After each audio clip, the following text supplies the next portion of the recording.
qarzni olyapti, pulni olyapti, lekin niyati berishlik emas masalan. Yotibdi haqlar. U bechora haqdor so'raveradi borib, qarz bor odam ertaga indinga qiladi, ammo to'y qilyapti, umraga boryapti, boshqa safarlarga chiqyapti, boshqa o'zini orzularini amalga oshirib yuribdi. Bitta odam 1,5 ming qarz bergan ekan, u qarzini o'zi ham 1,5 yilda olibdi bechora.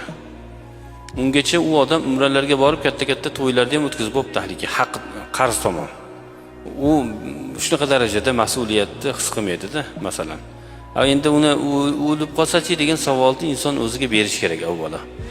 Payg'ambarimiz alayhissalatu vassalom aytadilar, qarzdor odam qabrida yotganda qo'li bo'yniga bog'liq bo'ladi, bog'lab qo'yiladi, to o'sha qarz uzilmaguncha, to o'sha qarz egasiga bermaguncha, mana shu bo'yniga boylangan qo'llar ham yechilmaydi deganlar.